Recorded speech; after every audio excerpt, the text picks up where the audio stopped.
খাদ্য সুরক্ষার বিষয়ে করা হচ্ছে স্বাস্থ্য দপ্তর ও প্রশাসন। শুক্রবার দক্ষিণ দিনাজপুর জেলা স্বাস্থ্য ও পরিবার কল্যাণ সমিতির উদ্যোগে বালুরঘাট মাছ বাজারে অবস্থিত মৎস্য ব্যবসায়ী সমিতির দপ্তরে খাদ্য সুরক্ষা লাইসেন্স ও রেজিস্ট্রেশন মেলা শুরু হলো।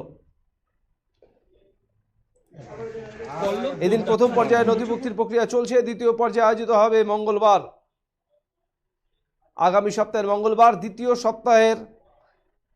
পর্যায়ের এই নথিভুক্তির প্রক্রিয়া চলবে। বার্ষিক 12 লক্ষ টাকা পর্যন্ত উপার্জনকারী রাস্তার ধারে চা, পান, সবজি, মাছ, মাংস, ডিম, ফুচকা, চপ, সিঙ্গারা, ছোট রেস্তোরাঁ ও মিষ্টির দোকান সহ একাধিক ব্যবসায়ীকে রেজিস্ট্রেশনের আওতায় আসতে হবে, যার বার্ষিক ফি 100 টাকা থেকে 500 টাকা পর্যন্ত রাখা হয়েছে।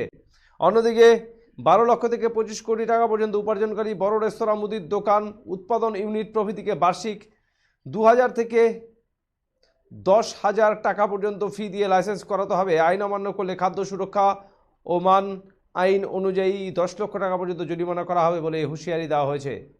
জেলা মুখ্য স্বাস্থ্য আধিকারিক ডক্টর সুদীপ দাস জানান, যারা লাইসেন্স ও রেজিস্ট্রেশন ছাড়া খাদ্য সামগ্রী বিক্রি করছেন তারা ব্যবসায়ী সমিতির সঙ্গে যোগাযোগ করে এর আওতায় আসতে হবে, নচেত প্রয়োজনীয় নথিপত্র নিয়ে অনলাইনে আবেদনের মাধ্যমে প্রক্রিয়া সম্পন্ন করা হবে।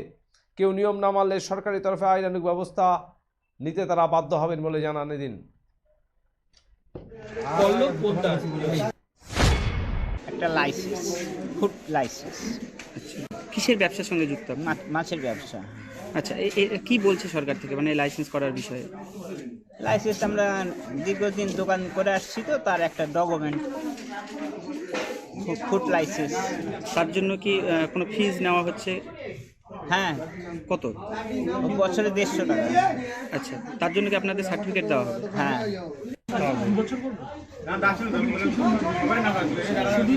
হ্যাঁ,